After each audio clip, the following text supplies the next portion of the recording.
I'm not sure if this is actually working.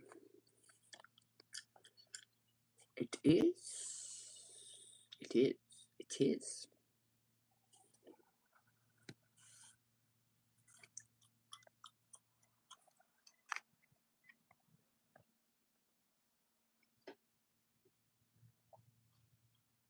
Yeah, I'm live.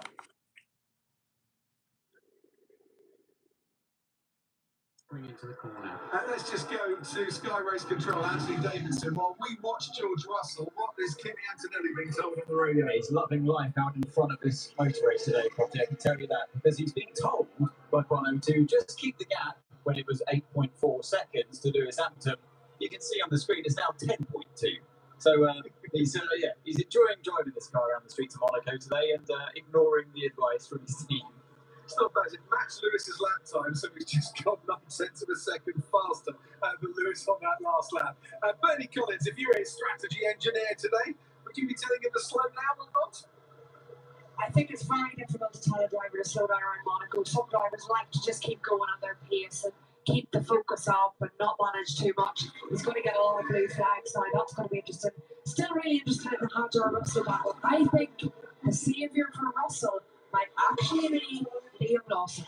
So because of Hadjar's slow pace, Liam Lawson is like closing to that gap. He is closing the pit window that they would have marked behind. And that might prompt Red Bull to stop Hadjar, to not lose that pit stop window to Liam Lawson. So that's only a lap or two away, and that would allow George Russell a nice free track that he's so desperately calling for. I start singing Freedom or something like that by George Michael. He can be let loose and back into some race pace that he feels his car is capable of. Once again, Isaac Hadjar sliding out the casino square there, looking like he got a lot closer to the barrier than I've seen him do so far, and certainly shaking the fence, the catch fencing on the outside there as he made his way through that right-hander at Casino Square at a mere 56 miles an hour. So they're making some switch changes to the power unit with Hadjar from the Red Bull pit wall. We'll see if they can help him with his problems. Hadjar's gone straight over onto the runoff area. Now George Russell is going to close up. George Russell looking for a way through on the inside. And what will follow, I'm sure, in a couple of moments, is a radio message from George Russell saying he cut the chicane, he gained an advantage. Yeah, by keeping his position. So they'll have a look and see the distance, the time. That's a tough call for the stewards, that one. Advantage. They can't keep it on the draft. He needs to give the distance. They certainly Switch with no tyres. Yeah, that's a fair call from George. Let's see what the stewards think about it, if indeed it's put in front of them. Remember last year, George Russell cut the chicane behind Alex Albon to gain an advantage and avoid a penalty because he thought it was better than being stuck behind the Williams for a little bit longer. I think it's right, wasn't it? He was right, to be honest on that. But I can see exactly why George has made that radio message. That was going to be as clear as day. If Isaac Hadjar does that again, then the stewards are really going to start getting interested. I mean, Hamilton's been told to pit. So come in now and let's see if we can put some pressure on Kimi Antonelli. If your tyres aren't starting to go, we found a little gap for you. We're going to pick you early. Hard tyres going on for Lewis Hamilton. Neat stop by the Ferrari team. Charles Leclerc goes through. Hamilton onto the racetrack in bags of clean space and clean air here in Monte Carlo. And that will do him wonders in terms of preparing his tyres and getting them up to a nice temperature. but Antonelli had that 11.4 seconds space in his pocket, didn't he? But what will Ferrari do with Charles Leclerc? We were talking about this earlier on, and but Mercedes don't have to hair trigger this. They can just have a little look at this for a while. They've got a couple of laps in hand before they have to think about what they're going to do, if they're going to pit Antonelli as well. Bernie, what can you tell us? Yeah, I was just going to say, the reason that Mercedes or that Ferrari have chosen that Hamilton is Antonelli's about to pop about 5 blue flags. So they're hoping that the time he loses through the blue flags and he's gone past this lap, that might be just enough for Hamilton to close that gap and get Ferrari pumped up.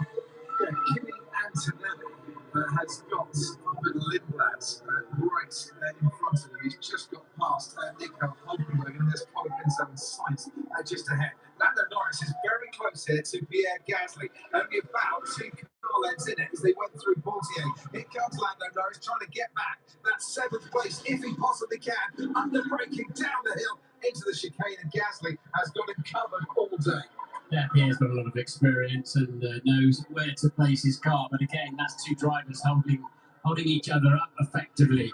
But what's surprising me, Piastri, you'd assume with Hadjar's problem, Piastri would just cruise up to the back of George Russell with Russell trapped in there. But McLaren really struggling for pace around Monaco. Yes, slowly but surely, 2 or 3 tenths a lap that Oscar Piastri is managing to close up. Pierre Gasly, highest driver in the championship so far this season, outside of the top 4 teams. And meanwhile, we've got another pit stop coming, and it's for Ollie Behrman. You can see the Haas going past our commentary box now, and another retirement, I think, in this race, which will leave us with 3 out: Verstappen, Bottas, and Behrman. Yeah, they started the season really well, didn't they, Haas? But it's been pretty tough of late. They're the only team, Haas, that don't spend up to the budget cap, to the cost cap. Need a bit more investment into that team. I'm sure there's plenty willing to invest to match the talent that they've got to do more if they had the finances, the budget, the resources to go and do that.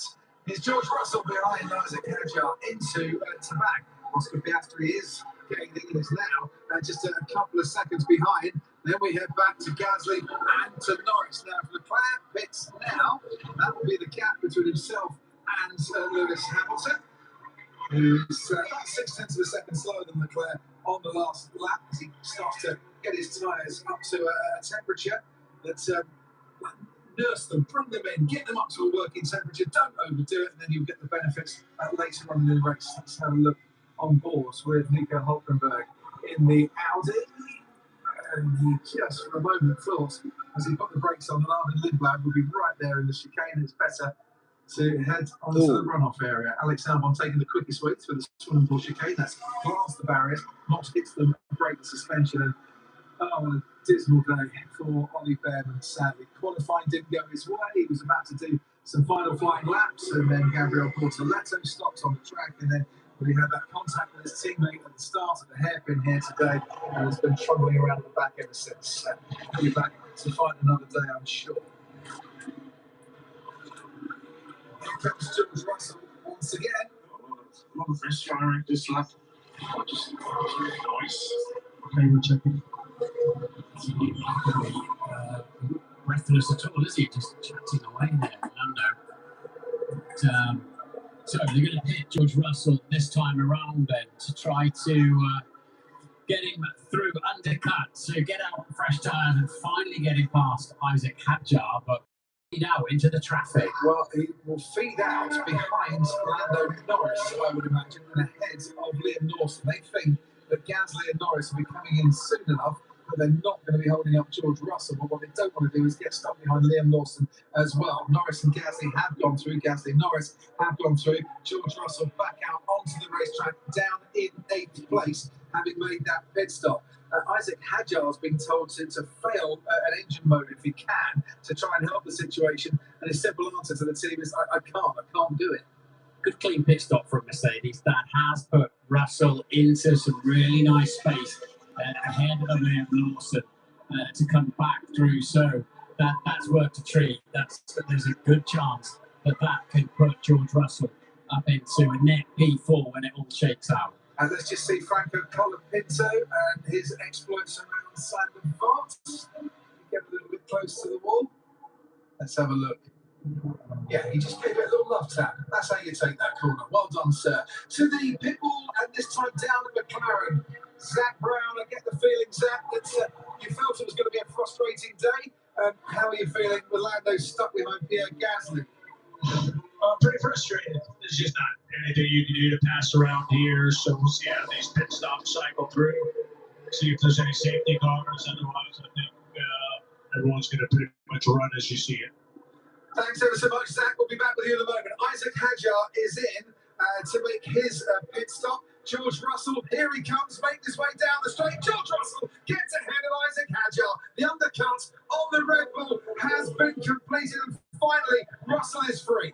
Lewis Hamilton under investigation for speeding in the pit lane. Now that is going to be a 5-second penalty at the very least for Lewis Hamilton if he has done it. It's a 60 kilometres an hour pit lane speed limit here. It's not 80 kilometres an hour. It's different because it's so narrow. And Lewis Hamilton, Martin. 5-second penalty for Lewis Hamilton, but he had that in hand. Do you see the issues in the PU? Yes, we do. PU being power unit, engine, if you like. So, Hamilton, that was quick, wasn't it? Goodness me. In terms of delivering that penalty, so Hamilton now has got to finish at least, he got hits again, unless there's any kind of dramas out there. He's got to finish at least 5 seconds clear of anybody else, not least his teammate Leclerc, if he wants to win the Grand Prix. And that takes even more pressure off the safeties. Just got no power now. No power. No battery. Got nothing. The depot again, please. White depot 70 again. We're seeing a lot of power unit issues, aren't we? Norris had to stop, Martin, in the second practice section with what looked like a battery issue and certainly a loss of electrical power. In Canada too. In Canada too are the bumps of Monaco playing havoc with these power units here. We've seen the issue with Max Verstappen. We've got Isaac Hadjar with the other Red Bull with issues on his power unit. Now Lando Norris too. Kimi Antonelli out in front. No pressure on him from a driving perspective. The pressure maybe with the Mercedes power unit on Lando Norris's McLaren. And Norris has definitely dropped back behind Pierre Gasly. Oh dear, there we go. That's that doesn't seem, that didn't feel or sound good at all. That'll come in the pits now. Last year's winner from pole, Lando Norris with problems. Zach Brown staring at the screens. We'll go back to him in a few moments and see what information he can give us. Meanwhile, down on our pit lane, Bernie Collins, what do you got? Yeah, complete hardly up there on what Norris's car was doing through that section. Yeah, we're still looking for another fix. We're looking for another fix. Bernie. Yeah, so through the tunnel on the last lap, Norris was definitely very down in power. And I don't know if there was much change, but now it looks okay relative to Piastri. So I'd say his power is back. So I'm not sure what the issue was, but seems to reset. Right, Lewis Hamilton has been in for a pit stop. He's got a 5-second penalty for speeding in the pit lane. Ferrari are now going to respond and bring Charles Leclerc in. And this could be interesting. Lewis had a big gap over his teammate. Should still be ahead of Charles Leclerc when the pit stops have been completed. But it is a chance for Charles Leclerc to finish second in this race potentially and ahead of his teammate Lewis Hamilton once the penalty has been applied. There is Hamilton crossing the line, and we'll see in a few moments what that gap is between the two Ferraris. Yes, it's normally 50 miles an hour, 80 kilometres per hour down the pit lane, but it's so narrow here and twisty in the final part of it that it's down to 40 miles an hour, 60 kph. And that feels very pedestrian in a Formula 1 car, but maybe he's attacked the pit in too hard or let the limiter go a touch too early, whatever it is. It's cost him 5 seconds at the moment. And we can speculate. Anthony Davidson could look at the screens. Yeah, I've had a look at it, Property, and Martin's absolutely right. It was on the way into the pits. It was very in speeds, and I think it's just a little bit late on the pit lane speed button, which will hold the car to that 60 kph here in Monaco. Kimi Antonelli out in front, by the way, because of that penalty with Hamilton, has been told you're safe to Lewis by 14 seconds. And that's just, that's the gap once you've completed your pit stop, and that's what you should be ahead. And George Russell has now been noted for speeding in the pit lane as Franco Colapinto comes into the pits. George Russell stuck behind Isaac Hadjar, losing a lot of time, now being investigated for speeding in the pit lane, which could be another 5 seconds that he's lost in this race. Bit of a slam dunk, unfortunately, if they've got a number on you. He got lucky with the grid. Looks like he might be unlucky in the pit lane. Let's see what they decide. They were certainly pretty quick in having a look at that earlier, weren't they, for Lewis? Of all the trials and tribulations today, none of them so far have affected our race leader, Kimi Antonelli. We are at lap 37, so we're edging towards half race distance. Not been a bad first half for him, Martin. Yes. I was really sad when we lost Max Verstappen for the team and for him, of course. but I'd love to have seen him in this mix. But yeah, we'll see how it goes. And the lead is in. Right, here we go. Kimi Antonelli stops nicely on his marks. The team gets to work, absolutely tickety-boo. At 2.3 seconds, he's back out into the sunshine again after making his pit stop. Isaac Hadjar, who hasn't pitted yet, has gone through. So Isaac Hadjar, who has pitted, I should say, has gone through, but he's let down. And Antonelli still in the lead in this race. Back out onto the track. Nicely done. That should be his one visit to the pits, and he can carry on where he left off. He's in control now, isn't he? He's absolutely in control because Hamilton carrying that 5-second penalty that we add to his elapsed time. And of course, you have to have if you're speeding in the pit lane, you have to, and it's factual. That's a competitive advantage. There has to be a penalty for it. Otherwise, everybody would just floor it, basically. Lando Norris is back up to speed again. They seem to have fixed that Mercedes engine.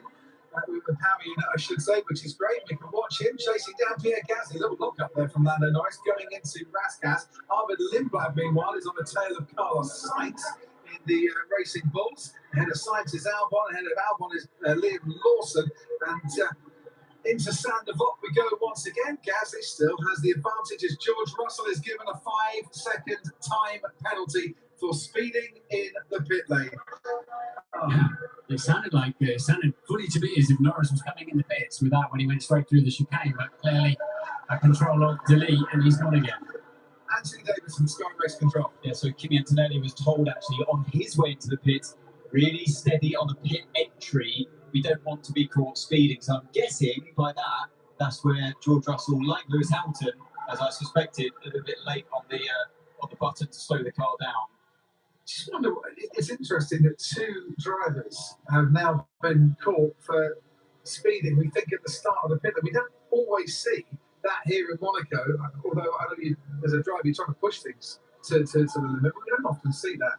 No, but you're turning in blind, aren't you? You turn into the fight, but you miss the final corner effect, duck underneath it. It's very easy to swing around there and get that wrong. Right, on board with Lando Norris. We can hear from his CEO, Zach Brown's back with us again. Lando is trying absolutely everything here. I'm assuming, Zach, his power unit's okay. No, I don't think it is. We're just continuing to run and try and manage through it, but we've got an issue. I'm going to stop trying to be optimistic here then and just ask what the issue is. Power unit related. Okay, that's all you can say at the moment. What about Oscar's race? Currently up in fourth place. Hasn't pitted yet. It's solid but not spectacular. Yeah, no, Oscar's kind of having a cruise out there, so he's doing a good job. And yeah, we'll see when we be here. Thanks ever so much, Zach. There's a long way to go here. We've only just gone past half distance. Ooh, that looks a little bit close, doesn't it? Through the hairpin. That's as flat as I think I've ever heard. Zach Brown, yeah. Actually. Should be 1,000 Grand Prix of celebration, but really nothing to celebrate in terms of their expectations here. George Russell's got better tyres, hasn't he? Fresher tyres, might be a bit later on the brakes here. Is later on the brakes, still can't get past. Pierre Gasly ahead of Norris, ahead of Russell, and there's barely about 7 or 8 car lengths between the three of them. Really related, yeah, it was good as that to still come and have a chat with us despite having a difficult afternoon, but they've certainly had a few gremlins this year, haven't they? Neither of them got to the start in China, did they? Yeah, the long association with Mercedes-Benz engines and power units from McLaren has given them so much success. There have been a few gremlins maybe for this season. Those that haven't pitted so far, Piastri, Gasly, Norris, by the way, Russell has, which is why he's joining up this train very, very quickly. Lawson, Albon, Sainz, Lindblad haven't pitted as yet, and the rest all have as we ride on board. Through Casino Square with George Russell. Yeah, this is key for Russell now. If he wants to, he's currently 10 seconds ahead of Hadjar, so he can lose that 5-second penalty comfortably, but not if he's parked up once again. He's just been looking at the rear wing of a Formula 1 car, hasn't he, for the last 41 laps. I get the feeling that the Mercedes strategy team felt that Norris and Gasly would have pitted by now, and George would not have been joining up at the back of this queue quite so quickly.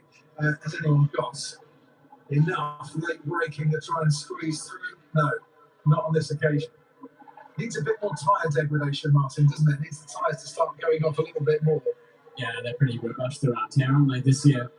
Leclerc 1 minute 16.5. A bit faster than Hamilton. There's Hamilton's in traffic. That's why. But Leclerc can smell a second place now with that 5-second penalty his teammates got.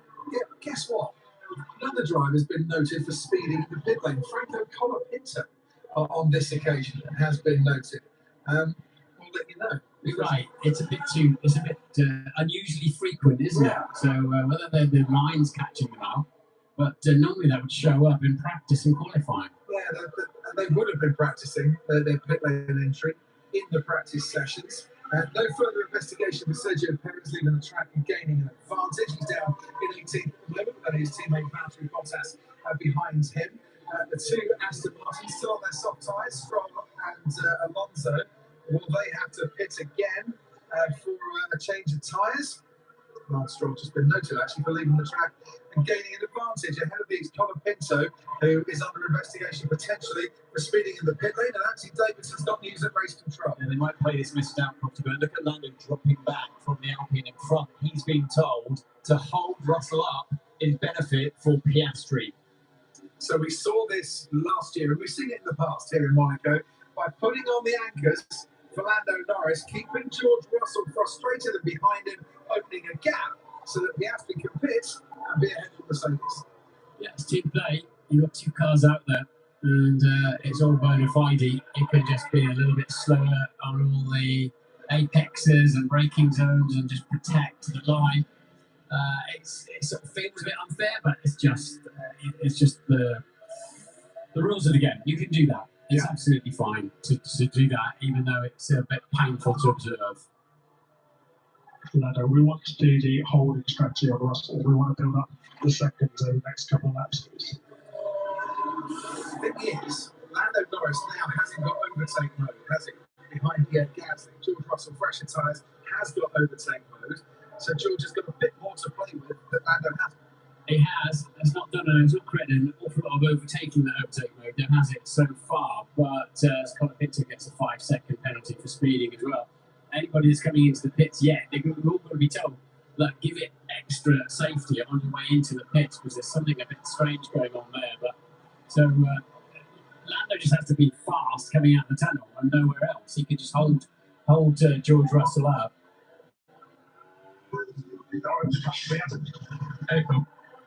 That's George Russell there, Bernie Collins, reading the strategy from the cockpit.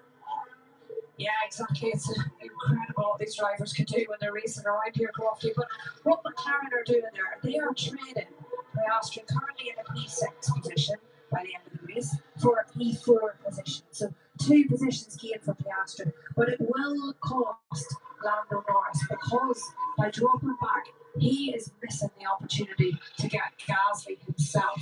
So it's costing Norris potentially 1 position, but gaining Piastri 2 positions. That's what the McLaren strategists are trading off. So better overall points for the He's team. now been told back to normal pace. That 2 seconds a lap that you were deficit to your teammate, get back to normal pace now. We've done enough. Thank you. Yeah, Piastri's got a pit.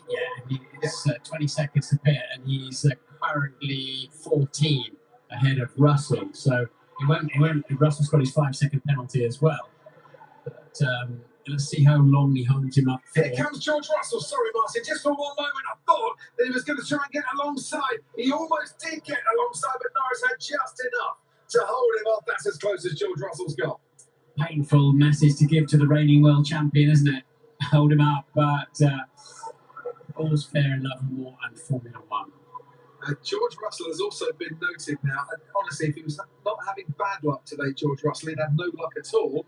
He's now been noted for crossing the line at the pit exit. Remember, there is a white line that separates the pit exit from the track. If any part of your tyre is over that white line, even just a fraction, not even the contact patch, but the extremities of the tyre, that's a 5-second penalty coming your way. Think Max Verstappen in Miami with a pit exit there. Antonelli's just done a 1:15.7. That's 1.5 seconds faster than Hamilton in second place. And what he's going to do, if George Russell keeps getting backed up, Antonelli is going to cruise up behind. And George will have to get out of the way and let the leader through. That will be doubly painful. Alex Albon now pits. That would be good news, I think, to the likes of Carlos Sainz, Armin Lindblad, Nico Hulkenberg behind that. Actually, Sainz has been backing up a little bit to preserve Alex Albon's position in this race. And he'll come back out into this race, Alex Albon, still in that 10th place. Williams doing what they did last year with their two drivers, and that's worked well for them. There's a right train behind Carlos Sainz out in front. And Kimi Antonelli. Prince Albert is going to be presenting the trophies to potentially the young Prince of Monaco. Oh, as Lando Norris cuts the champagne. Just we're going to box this lap and retire the car. We're going to box the lap and retire the car. That power unit issue that Zach Brown was telling us about is going to cause Lando Norris, last year's winner, last year's world champion, to retire from the Monaco Grand Prix. That's the 4th car out. Anthony's been looking at the white line incident for George Russell on the exit of the pits. I think he's in trouble. 2 penalties coming George Russell's way. That'll be 10 seconds to add to his time, not confirmed yet. Lawson pits. Hamilton there we saw going through in 2nd place. He's got a 5-second penalty coming his way at the end for speeding in the pit lane. He's 9 seconds clear of his teammate. Charles Leclerc goes through and Liam Lawson back out into this race in 8th place. With Lando Norris retiring and Max Verstappen retiring, that's a very solid 8th place for Liam Lawson in this race to match the 8th place that he found here at Monaco last year, of course. As Lando Norris walks away, such opportunity this weekend and nothing going his way from FP1 onwards. And both Williams into the World Championship points at the moment as well. That would be very welcome for them, wouldn't it? Yeah, and now Carlos Sainz has been told to swap positions with Alex Albon. So I wonder, to preserve Sainz's place, because he's still got a pit in this race, if they're going to do a little bit more backing up to get that double points finish. Gasly now manages to pit after Liam Lawson pitted too. And in fact, he has got Lando Norris all over his rear wing. Back-to-back, by the way, mechanical retirements for Lando Norris. He retired in Canada. He's retired now in Monaco. Is there a reason for this? Because if I'm Peter, what are you trying to do? I mean, I'm happy to do it, but I just... Are we just risking something for nothing? Or... Well, I think what they're trying to do is now release Carlos Sainz. Alex Albon backs up the pack. Carlos Sainz hangs on the 10th place. And Alex... You're at the head of a train, my friend. Then he's got to slow them down and let his teammate try and build a pit stop. And we saw a lot of this last year, didn't we, when they had to do 2 mandatory pit stops. And it was something, I mean, it's something you've always been able to do, but it was very much learned last year, wasn't it, how effective it could be. Birdie down on the pit wall. Yeah, totally agree with what you're saying on the Williams. That's exactly what they're trying to achieve there. Bit of a question mark with McLaren for me. They started that procedure with Lando Norris. Try and pull Russell back, give Piastri that potential shot at P4. And then they aborted it and retired the car, even though it didn't look at immediate jeopardy from the data that I'm looking at. So a bit of a question mark. Why not continue that with Norris for as long as they possibly could in order to give Piastri that shot at P4? Just an open question, really. George Russell, I think they've got past Lando Norris there. It was already slowing down through the tunnel. Things wrong. I got nothing. My battery. That's why they retired the car when they did, because the battery, and it's the battery again for Lando Norris. 2nd time this weekend, 2nd race in a row that he's retired with mechanical problems. I think it was battery related, wasn't it, in Canada. So George had got past him through the tunnel, and you can see that Alex Albon is getting out the chicane, Martin. Right, come on, where are you all? Oh, there you are. Now I'm going to slow down a bit more. That's a legitimate strategical tactic. Yeah, absolutely. So he'll back that pack up, and at the moment, Sainz has got he's got a long way to go. He's going to build a pit stop, isn't he? A long way to go. It's going to take another 5 or 6 laps of this kind of getting in the way, basically, which is all it is. It's really, really clever. By the way, just look, Isaac Hadjar is running in 6th place here. He's about to be lapped by our race leader, Kimi Antonelli. He's now 20 seconds clear of Lewis Hamilton. Hamilton on his way for a successive 2nd place finish for Ferrari, and what would equal Ayrton Senna's record of 8 podium finishes here in Monaco. But look through the hairpin there. They are queuing up, chomping at the bit to get past Alex Albon. Yeah, we'll be too smart with it, guys. Yeah, okay. What he's saying, I don't get it. What he's saying is you're really risking my position there in the Grand Prix. But Williams really could do with 2 cars in the World Championship points. They've only scored 7 points this season. Piastri pits this lap as well. One is currently 4th place, and then Russell been catching him quickly, so they're desperately trying to get Piastri ahead of Hadjar somehow. Right. There goes the train through Raskas. Alex Albon can probably hear the drivers behind him shouting, whatever they're shouting. As there it goes for it. Arvid Lindblad, brilliant from Arvid Lindblad. Opportunist move from him. Hockenberg can't quite get past. But Alex Albon putting on the handbrake, and the anchor for his teammate has been passed. His position was at risk, and it's been replaced. That final point scoring position by Arvid Lindblad. Meanwhile, great stop for Oscar Piastri, 2.2 seconds, but Isaac Hadjar still goes through quite comfortably indeed. So Piastri back out in 6th place on fresher tyres. That's exactly what Albon was talking about. And Albon on the soft compound tyres out there, they're only 4 laps old, but that was a crucially lost position there for the team. But one thing that we say to Alex Albon to give him some sort of relief will be Arvid Lindblad has still got to pit. But the key now, Alex Albon actually went straight through the chicane there, didn't he? He's going to let him back through somehow. I think it was out of that final corner that Lindblad got past. Maybe that was the swap around there. We didn't quite see Alex going straight through the chicane. We picked that up a little bit too late for that.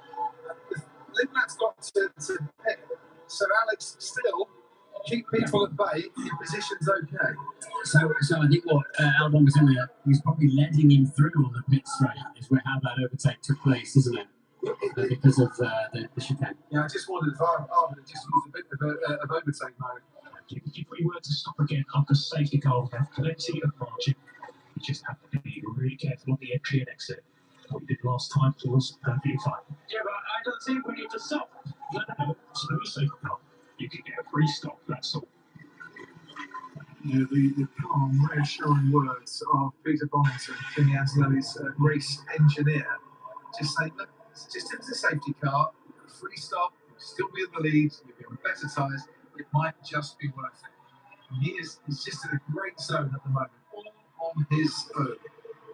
Pounding around against the clock with nobody to challenge him in terms of an overtake this afternoon. Ferrari haven't got the race pace of the Mercedes and the current World Championship leader. Charles Leclerc is catching Lewis Hamilton, by the way, who might have just been slowed down a bit by some bad markers, but that gap is down to under 5 seconds between Hamilton and Leclerc, and Hamilton with a 5-second penalty to add to his race time. George Russell It'd be 54 points in the championship. If it was to stay, if this race was to end right now, it'd be 54 points in the championship between Antonelli and Russell, which would be absolutely huge. Gasly's now been noted, by the way, for speeding in the pit lane. And it's an issue there, then, isn't it? So the line is moved, or the sensors in the ground.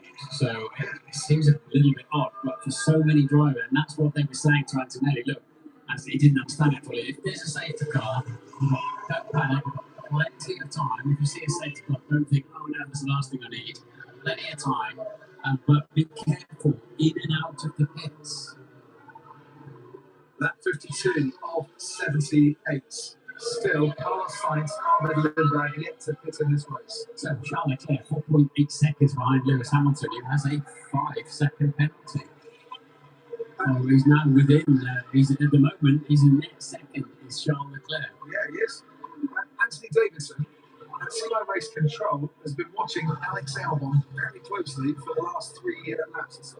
Yeah, so I look back, Crofty, and basically there were 2 separate incidents. So he ran wide just by himself, as we saw, at the chicane. But that was a lap before 2 laps before, when he got overtaken on the main straight. Basically, he messed up the final corner, got a terrible exit, and was a genuine overtake.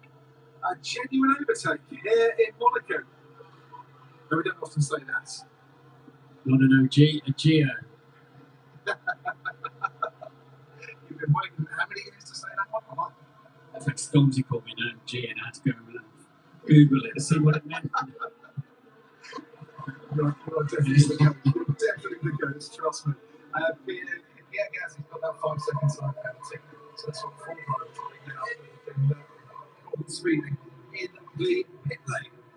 Charles Leclerc, within 5 seconds of Lewis Hamilton, who's one of those 4 drivers. George Russell a long way back. Isaac Hadjar running in 5th place, and has he been lapped? He's about to be lapped into the chicane by our race leader. Here comes Kimi Antonelli and Alex Albon. The next car to lap for Kimi Antonelli is George Russell. If George can skedaddle down the road, he's got a bit of space in front of him up to Lindblad. So George will be plenty, I'd imagine. The last thing he needs to do is have to pull over and let his teammate lap him. Yeah, has been lapped. So only the top 4 are now on the lead lap. Only 5 cars finished on the lead lap in last year's Monaco Grand Prix. That's going to be a sinking feeling for George Russell. Lance Stroll's just been noted for track limits. He's already been shown a black and white flag for that, so I think there could be a penalty coming his way. Once again, the steward's information page is like a football video printer on FA Cup 3rd round day, to be honest. On board with Nico Hulkenberg chasing Alex Albon. Down towards the hairpin they go. There's always a traffic jam down there any day of the week, and Hulkenberg almost making contact with the rear tyres of the Williams in front, because Albon lapping in the 121s, his teammate lapping in the 118s, is trying to build a nice gap for his teammate to get in and out of the pits and keep in the top 10. So 4 track limits for Lance Stroll. He'll be getting a 5 second penalty for his troubles on that one, I would imagine. For those down there in 16. We have 18 runners at the moment. So Sainz then is in the pits. Where will he feed back out onto the racetrack? So he was building just about a pit stop, but not quite. But will it be enough? Has Alex Albon done enough with the key players to hold them up? I'd rather get the feeling, Martin, that he has. Albon down the main straight. Here he comes. Out comes Carlos Sainz. Alex Albon will go through the first corner with Nico Hulkenberg right behind him, and he'll now see his teammate ahead. Williams have executed that pretty nicely. Yeah, we did get, because Albon would really slow him down on this particular lap. So what will happen now? They will now try to build a gap, and then Albon will get the place back again. Exactly. Lindblad, who has got through after that mistake from Alex Albon, has still got to pit. And talking of pits, not sure what's going on today. Another car under investigation for speeding in the pit lane, this time Oscar Piastri. Something has got to be wrong with the sensors down there. Completely agree. Look at all those red exclamation boxes there. That tells you everything you need to know on the left-hand side of your screen. I'm going to have a lot to debrief in my video. Something strange is going on. The sensors moved, or the sensors got an issue, and we're just watching George Russell here. This is the crossing the line. He's got a 5 second time penalty, I think, coming his way a little bit. There's a fraction of time might be over that line. What? Doesn't have to be contact, does it? It's just you can run along it, you can't cross it. But so Piastri then gets a 5 second penalty as well for speeding. Meanwhile, Antonelli is in the 1 minute 14s just, and his pursuers at best are in the 1 minute 16s.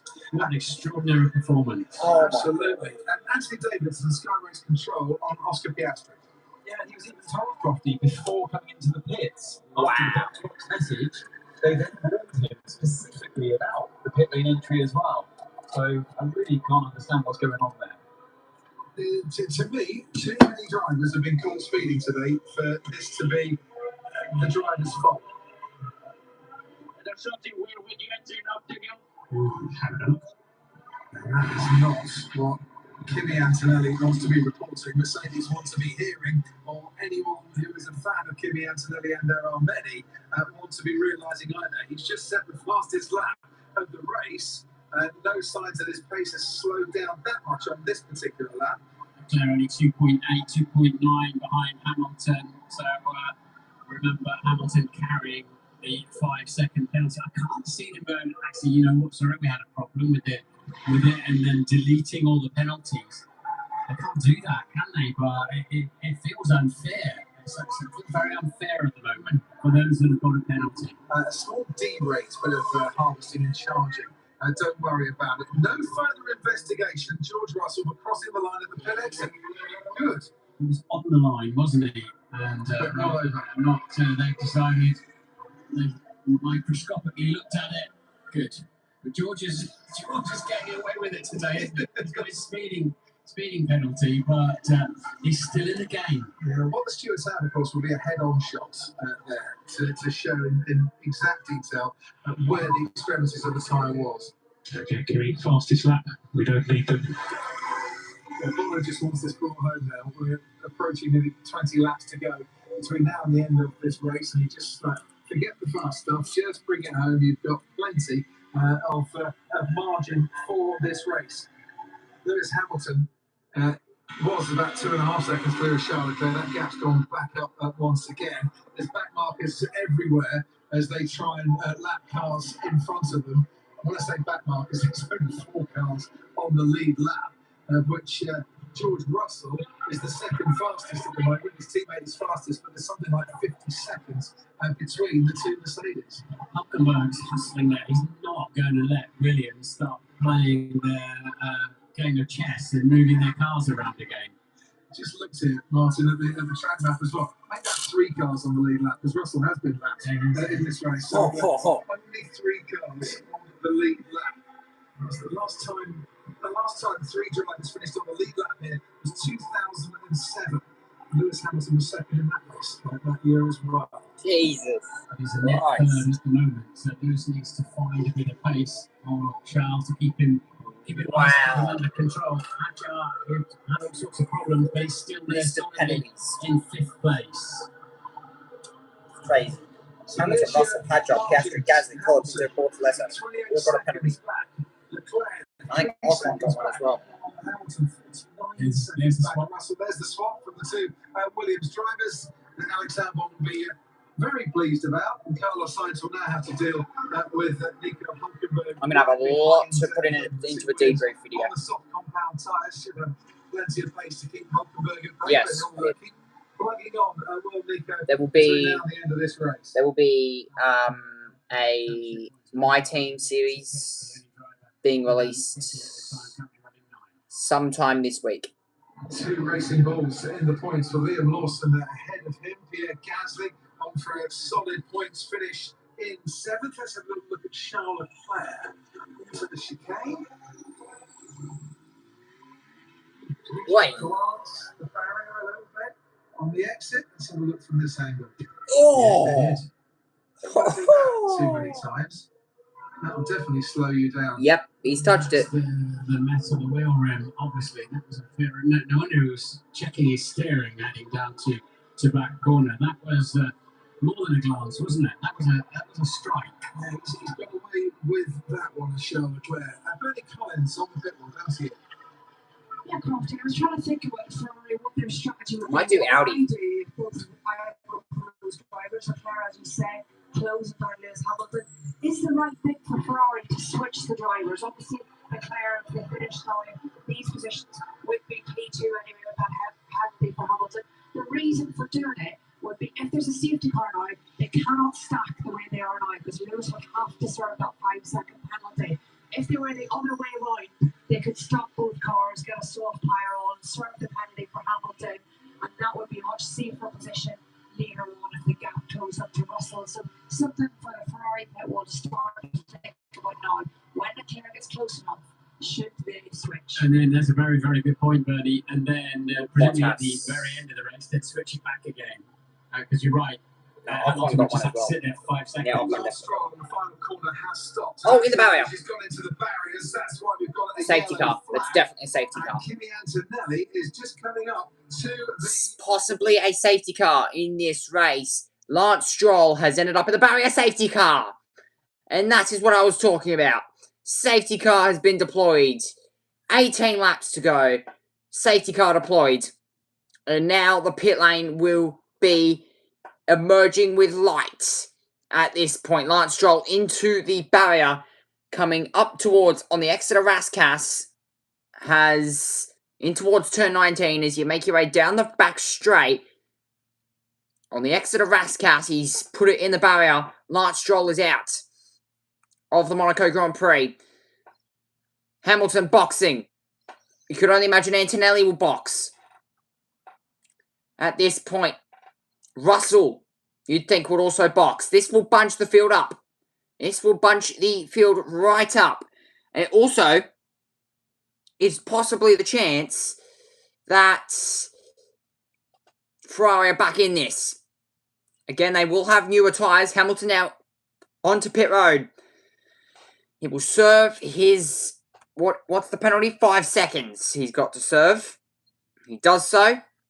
Hamilton serves that penalty and a double stack for Ferrari. That will be unfortunate. Off the hards onto the mediums. Sorry, onto the soft compound tyres. Possibly looking to steal the fast lap away. Safety car is out. Why the hell are we thinking? Why aren't we straight out? And again, Ferrari with a good old bottle of strategy. Leclerc has lost, I'm going to guess, position. Yes, he has. He's lost position to George Russell, unless that looks to be possibly Kimi Antonelli. I could only imagine. But safety car has been deployed. We've got 17 laps to go. Kimi, and he's going to be coming in this time around because I can see the Mercedes crew making their way out into the pit lane. All cars have got to come through the pit lane anyway, because while they're getting that car out of the way on the racetrack. So, Kimi Antonelli has now caught the safety car, and that will have slowed him down on this lap to come into the pits. And he is coming into this. There's the safety car, Bert Mailander, leading Kimi Antonelli into the pits. The two Ferrari drivers are just coming to the Newville chicane now. Oh, there's a problem. He's got plenty of time. Rear tyre. It stopped him for about 2 seconds longer than you would normally imagine. George Russell is pitting, Right so that might have held George Russell up a touch. And I wonder if he might lose some places here. We shall see when it all pans out. Isaac Hadjar going. He's got loads of time. Antonelli will still be leading this race behind the safety car, but the safety car, of course, is going to bunch everybody up. And they had to beat Kimi Antonelli with the two Ferraris on fresher tyres behind him. Yeah, it's worked out that there's a full safety car and it's taking a while to get the Aston Martin out of the way. Otherwise, they'd have been in trouble there. So, Lewis is now served. He just locks his brakes, I think, goes in here. Let's have a look. Final corner. Anthony Note. Got the marbles, didn't he? Yeah. Just off the racing line, got off the marbles, crashed at about 47 miles an hour. Wishbone's broken as well. So, here we go then. We're going to get like a second phase of this Grand Prix. So this is Kimi Antonelli when he could have come in. What do we do? I was too late. Okay. They were going to bleed one. Yeah, just a couple of seconds too late for Kimi Antonelli. And I really hope that no one's been speeding in the pit lane. Yeah. And we've got more of those penalties coming through. Maybe not going... 16 laps to go, Harrison. Into the pit lane, but I would imagine the temptation is to go on the inside a bit more there because you're saving a bit of time. Now, depending on how long the safety car goes for, actually, no, don't worry, we've got plenty of time certainty. Safety car will use the start-finish straight this time around, but depending, we've got about 50 minutes of time certainty to go. This race will not go time certain, by the way. This race will not go time certain here. But we have been racing for just a bit over about an hour and a half of racing has been complete. About an hour and 20 minutes. So, depending on how this safety car goes. I don't think that's over everything. I want to feel that point. I don't think you got that before.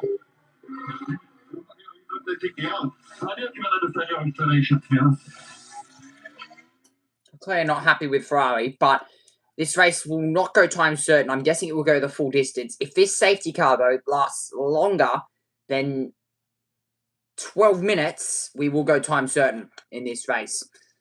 But again, Formula One, it is the main category of the weekend, so I'm going to guess we will get the full 78 laps in either way, but we will see. we will see. So I don't think time certainty will become a thing. But if this safety car does last longer than 12 minutes, it will go time certain. Just. If it does last longer than 12 minutes, if it's 12 minutes, we will get the full race in with 0 seconds to go. This is if my calculations are correct, by the way. If Bernie Collins down the pit wall. Time you come into the pit stop. So he has not served that 5-second penalty for me, and therefore that is another penalty for not serving the 5-second penalty. Because, Martin, you're gaining a sporting advantage. On the replay now. Let's just watch this. So he cruises in, and the Russell. jack touches to get everything. Yeah, they just go for it. So he has not, but he's absolutely spot on. But he has not served his penalty.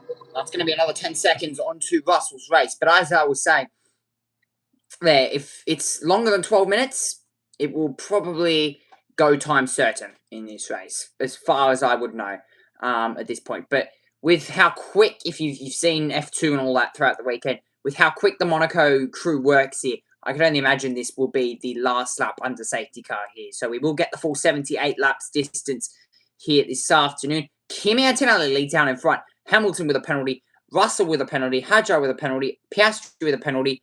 We've got Colapinto, lapped cars. George Russell, 63, 41, 23, 55, 31, 27, 43, 10, 81, 14, 30, 11, and 5, plus car 6 can overtake the safety car. So what race control is saying there? The whole field can pass Kimi Antonelli, except Hamilton and Leclerc. Here this afternoon, you've got no reason, Martin Brundle, to think things won't go your way again. But you've got a 7-time world champion, Lewis Hamilton, now breathing right down your neck. And you've got the other Ferrari, Charles Leclerc, breathing down his neck and yours as well. Yeah, but they've all got freshish soft compound tyres on. So, and Antonelli's had more than enough pace all afternoon, kind of in any circumstance. So I don't imagine he's feeling too under pressure, but he could have done well without it. I'm sure he'd have been much happier if he could have had a nice, comfortable run to the line, because now his mirrors are full of Ferraris. Of course, you can vote the driver of the day, f1.com/vote. The vote does close in 13 laps. Also, for those people that are watching along with me, give me your driver of the day. Mine would most likely be Kimi Antonelli. I reckon Kimi Antonelli will definitely win that vote. But yeah, what a race this has been for Kimi, but now he's going to be put under pressure. But the thing is, can he pull away like he did from that restart? We'll have to wait and see. It's going to be very interesting indeed. 14 laps to go. We've got a 3-car field technically, as the rest of the field makes its way back around. At the moment, our leaders are making their run up through towards Tabac, on the exit of Tabac, so practically making their run through the swimming pool section.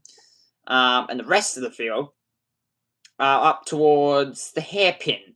So that's quite a distance, and I think the safety car will be in next lap at this point. We have been under safety car now for 4 minutes, so still got plenty of time here in this race. We've been under safety car for 4 minutes up to this point, so should be very interesting to see how this race unfolds. The last 13 laps is about to go wild. The safety car will be in this lap. Confirmation from race control. Let's get racing. The time is not always on their side. Yeah,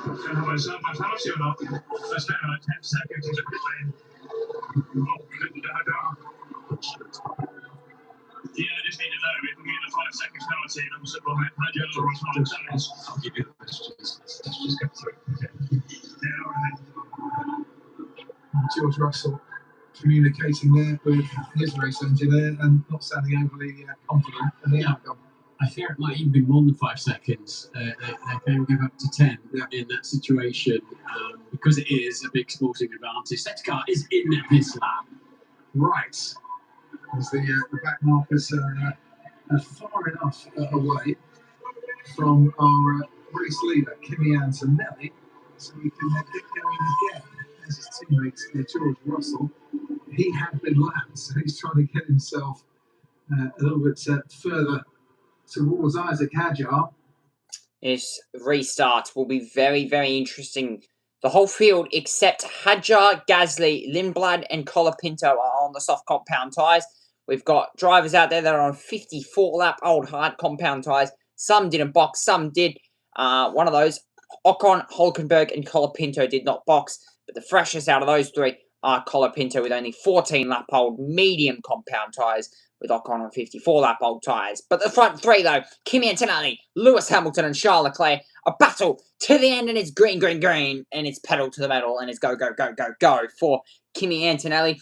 He puts his foot down and makes his run back towards the line once more. And now, this is a true test. Got a yellow flag out once more. Will that be another safety car? Yellow flag out. And Leclerc shoved it in the fence. Oh my God, Charles Leclerc.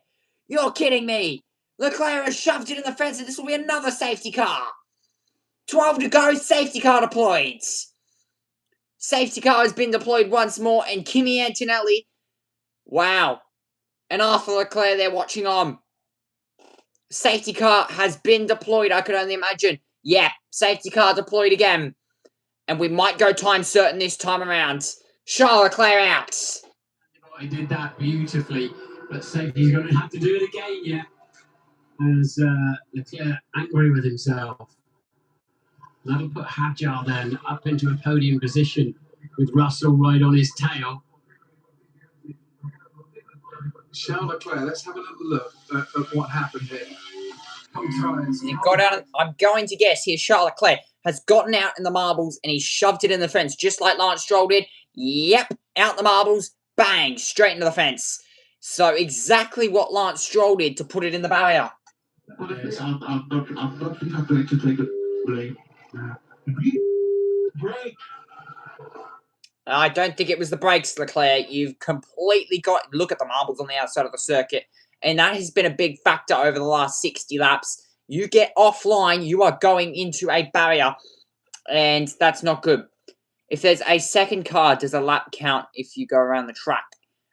If there's a yeah, well, I'm going to guess that you will get another lap back if you are a lap down still. But this will give a chance for the whole pack to catch up again. So now, not only will Antonelli have the pressure of Hamilton, he'll have the pressure of Hadjar, Russell, Gasly, Piastri, Lawson, Lindblad, Albon, Sainz, Ocon, Hulkenberg, Colapinto, Alonso, Perez, and Bortoleto for the first time in this race. He'll have the whole pack on his rear bumper there. So, Charles Leclerc out of this race, and I reckon the Monegasque fans will be leaving in a short period of time, unfortunately. So, Charles Leclerc out, 11 to go, safety car deployed. Wow, that is something I was not expecting. Charles Leclerc has shoved it in the barrier again. That, when I looked at that replay, it gave me the I am stupid vibe that Charles Leclerc gave off, of course. You think back a couple of years ago when Leclerc shoved it in the barrier, heading up through the castle section at Baku, when he shoved it in the barrier. That is an I am stupid moment for Charles Leclerc, and very much a I am stupid moment. And he said over the radio that I'm not even going to blame myself. It's apparently the brakes, but if you watch the replay, he's just gotten out offline there. Ferrari, keeping him at the team. He's just gotten offline and he shoved it in the barrier. And once more, look, the safety car will use the start finish straight again. So quick work from the Monegasque team. And now we've got 18 minutes of time certainty remaining. About 18 minutes of time certainty remaining. So, incident involving Russell, noted to fail. Okay, so that was the pit lane issue that he had with not serving the 5 seconds. Possibly another 10 seconds going to be added to George Russell's race time, which will be very unfortunate indeed. Russell at the moment sitting in P4. That could be a 15-second time penalty to be added to Russell's race. He either serves it in the pit lane or he serves it at the end of the race. And at the moment, a 5-second time penalty to be served for George Russell, along with Gasly, Colapinto as well. We've got 5 cars out. Leclerc, Stroll, Norris, Behrman, Bottas, Verstappen. 16 cars remaining in the field. And there's going to be a few... Red flag. What? Red flag. Wow. Red flag. Been cleared, so the marshals have done a great job to remove that car, and the race director has now decided we need to stop this race for the time being. Race suspended. Will it be race stopped? This is George Russell and the pit stop behind the first. Red flag. Are you okay, race control? Are you okay? What? Oh, wow. Oh my god. Red flag. Here this afternoon. I'm going to possibly guess this race might not get underway. I'm not sure. We'll see. We'll see. 10 to go, though. Antonelli, Hamilton, Hadjar, Russell, Gasly, Piastri, Lawson, Lindblad, Albon, and Sainz at the moment. Williams are inside the top 10. Harrison, do you want me to skip the red flag? You sure about that? Are you 100% sure about that? Speeding in the pit lane. Gasly under investigation there. So, that's unfortunate there. That is very unfortunate indeed. So, cars now make their way back towards pit lane. Pierre Gasly, 5-second time penalty. So, another penalty for Pierre Gasly. Just finished serving his penalty. Now, I can only imagine this is for barrier damage down there. Which is why we've got this race stopped. Possibly for barrier damage. Which is as to why this race has been stopped. Possibly for barrier damage. As we look here at a replay. I'm just skipping ahead a little bit. This is a replay of why we are under red flag. So, just look at the impact. And I know what I'm looking for. And then look at the amount, again, that the tyre picks up. So he's probably thinking and cursing the brakes. I think it might actually be more the marbles and what's caught Stroll out has caught Leclerc out in exactly the same way. I thought it was too much of a coincidence, and it absolutely was. So hence the red flag. They've got to repair. They've got to do something before they get this race going again. This is what it looked like from the off-board. Yeah, I don't think so. We sweep it up. The drivers know where it is. So it's not because of barrier damage. Oh. Because it's like, I don't know. It's like... Okay, so that would explain why we are under red flag here, ladies and gentlemen. There is concrete that is apparently not safe. So there's a bit of concrete that has been dug up. Yeah, so there's... Okay, so that would explain why. I thought it was for barrier damage. It probably will be for barrier damage as to why we are actually under this red flag. You can see the marshals working furiously to try and sweep any of that garbage off the racing line. You can see the event organizer there also looking at the circuit. This gives back Bathurst vibes, Harrison. If you know, you know. 2015 Bathurst 1000. Does 2015 Bathurst 1000 remind you of anything? Turn 1, red flag. With, like, I don't know, 40 laps to go? Does this give you vibes? Does this give you that sort of vibe? If you remember back to the 2015 Bathurst 1000, Turn 1, there was concrete that was obviously unsafe, which is why we saw an incident. I can't remember what car it was. I think it was Chaz Mostert that shoved it into the barrier. And they were under a safety car, and they threw the red flag because of the concrete. Now, possibly, could we be under red flag for a long period of time, if, of course, that concrete deems unsafe to be racing on? Pierre Gasly there, sitting on the concrete barrier down there, is obviously not happy with something that has happened. Franco Colapinto as well, sitting in the garage, analysing some data about what he can do. We're under red flag here, ladies and gentlemen. I don't exactly want to skip too far ahead here because I want to see what happens. Bernie Collins on people. The big benefit. Do you remember our discussion with the two Williams and that Albert Limbaugh had gone by and not done a pit stop yet? But he has still not done a pit stop. And he can change his tyres though now, can't he? Yes. So he can change his tyres now, and if they get going again, he'll have completed the Monaco Grand Prix without a pit stop and got that car into a beautiful P8 position, maybe even more, depending on the penalties that happen ahead.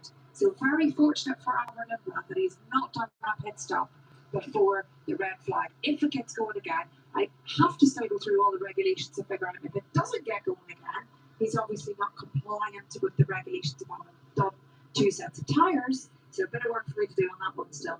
But just in case it gets going, Armin Lindblad is very strong. Well, that's the risk you take by leaving your pit stop. Very interesting indeed. So Arvid Lindblad possibly in a good position, but has he used both compounds of tyres? That is the big question here. Now, there was a bit of confirmation that popped up on our screens a few moments ago.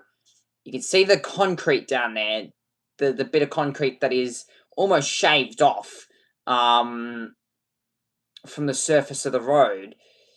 That possibly, look, is what has happened to cause this red flag. And very interesting indeed. Very, very interesting. Indeed. 10 to go left in this one. Monaco Grand Prix continues. 10 laps to go. We're still under red flag as far as I know. Just skipping ahead. We've been now under, say, red flag for 20 minutes. Drivers out of the race. Leclerc, Stroll, Norris, Behrman, Bottas, and Verstappen. This is a replay of why we are under red flag, so it's hard to say, actually. That is very hard to say. I don't know. It is definitely probably the surface of the concrete down there that has caught him out, and also the marbles off the outside of the road. Leclerc on the radio. Sorry that you're here again now with that massive disappointment. You talked initially about the brakes, as you have done before, but then seeing that there is damage to the asphalt. So what was it down to, do you think? Brakes. Nothing to do with the damage to the asphalt. I mean, it doesn't help to have an asphalt that is coming off. But data speak for itself. And, I don't know how much I can go into the detail. It's extremely frustrating. I think I've always been very honest, and no matter how many mistakes I do, I would hate to look at myself in the mirror and see myself finding excuses when I do a mistake. So that's why I'm always bluntly honest whenever I'm in front of cameras. But I'm not going to take any of it today. The amount is not even braking. I touched the brakes, and there's just something with those brakes that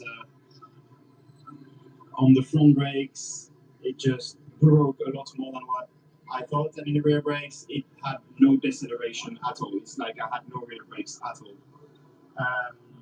And yeah, that's what I'm dealing with since 2 races now. We've had some differences of brakes between cars, but I don't think it's been a disadvantage for me at all. But here and in Montreal with cold tire temperatures, the inconsistency, and the tires being a lot more sensitive because you're on the limit of those tires, have just been an absolute nightmare. And I'm weighing my words. I mean, I don't have much words. Today I look like an idiot. And when you look like an idiot for a mistake of yours, it's fine, but it's borderline dangerous. Well, you certainly don't look like an idiot. I mean, there's obviously a fundamental problem there. So had it not been at that point of the track, somewhere else, and that is clearly a massive headache going in when we've got 6 races in 8 weeks. This is a problem that you've got to get on top of. Yeah, but that configuration again. Yeah, we do have the solution, and yeah, I will go into Lewis's direction from next race onwards, and that will solve the issues I deal with. Maybe Lewis's configuration has other issues, but yeah, I just need consistency at that point, and yeah, that's it. I'd like to know. Thank you for your time. Charles Leclerc, for a man who has no words, had plenty of words there to dissect, and there's a lot of information to bring you as well. First and foremost, resumption in 11, nearly just over 10 minutes' time. So, resumption of the race in just over 10 and a quarter minutes' time here, so we will skip that ahead. Very interesting indeed. So, red light on at the end of the pit lane. Green light on. That was perfectly timed then. Green light back on at the end of the pit lane. And there we go. There we go. We're back to green flag. Or, in this case, possibly what could be a standing start. I didn't get confirmation because I skipped ahead 10 minutes, but possibly a rolling start here this afternoon. It could be the day that he joins a list of drivers that have won 5 in a row, all of whom have won the championship that particular season. And he is, by the way, the driver who was classified last in last year's Monaco Grand Prix as a rookie. What a day he is having. Yeah, so you can see Kimi's 10 ahead of, more than 10 ahead of Lewis, just way up. But if the driver in front of you just blats it and goes, so I think it's if you brake, if you're slowing down, you can't with 1,000 horsepower on your right foot. It's not that difficult to gap the guy by 10 car lengths behind you. That you're talking of 50 meters. Ajara again is leaving massive gaps. So George Russell, who has got a drive-through penalty to serve, is noting what Isaac Hadjar is doing. Lewis Hamilton did have to accelerate to get to Kimi Antonelli. That might be a defence for why he was more than 10 car lengths behind before. And Isaac Hadjar will say, well, I'm just doing what I'm doing here, and others are going faster around me. Look at that, Colin Pinto, Gasly, Russell. Yeah, keep pushing. Aero power is coming back. Right, no further action. Lewis Hamilton for a safety car infringement. So the top two are going to be free to race here. So no penalties thus far are going to affect the top two in this race. Just waiting here. I'm looking at this computer. I'm just waiting to see if it says standing start. I'm pretty sure it will do, but that's now the most critical thing for the rest of the afternoon is to how are they going to get this race back underway? And these laps all count. Standing start. Standing start has come up. There we go. Standing start to resume the Monaco Grand Prix. Standing start. 8 to go. This is going to be good. Standing start. I think they have just switched it. Yeah, it's still broken up. So the repairs were to get rid of the debris and the detritus on the track surface. So you've got to avoid it. You've got to avoid that piece of tarmac that has broken up, a piece of asphalt that has broken up at the final corner. Because there's definitely, the surface has gone, and we've seen two cars come a cropper at exactly the same spot. Are you ready for this, Martin? This, whatever is going to happen, is going to happen here, but I don't know how this is going to work out. Well, we know the Ferrari's mighty off the start. Obviously, Antonelli's got an 8-meter head start, starting again on pole position, effectively. But they have improved the Mercedes starts as well. He was fine earlier on today, but this is going to be good. This first lap is going to be critical. If Antonelli does not lead into turn number 1, there's going to be problems. So we'll do the restart, and then we'll get 2 racing laps. And then we will need to do a drive-through penalty. So there you go. Russell being confirmed drive-through penalty, along with that 5 seconds. So very interesting indeed. So drive-through penalty. Toto Wolff watching on. This is going to be some tense moments for Kimi Antonelli. 8 to go in the Monaco Grand Prix. This is going to be good. We've got to watch out. Turn 19. Exeter Rascasse. Broken up bit of tarmac. Watch for that. Starting procedure is underway. We got like 70 laps. We got this race underway. We got 2 safety cars and a red flag. We got 4 lights. 5 right lights on the game tree, and it's lights out, and away we go for the second time in the Monaco Grand Prix. And a good start, but it was spin there from Kimi Antonelli, struggled almost to get off the line, down towards turn number 1, 2x2 formation, down towards turn 1. Will they get through? Yes, they will, as now they make their run up through towards Casino Square once more, through Barrage, and a good start from George Russell as well, who's got himself up at a P3. 2.5 seconds, though, is the margin from him to his teammate, which, of course, is Kimi Antonelli's. Now they make their run up through towards Mirabeau once more into the Fairmont hairpin. You can see Williams there side by side to the outside of the road there. Both Williams side by side is one of the RBs, and Audi has a check up, and into the fence hard goes one of the Williams. So it was a check up there, and that looks to be Carlos Sainz that spat the car sideways and smacked the Armco. If he can't get that car moving, though, we will go safety car again. 7 to go left in this race. Kimi leads by 1.4, and he will not get this car moving, I don't reckon.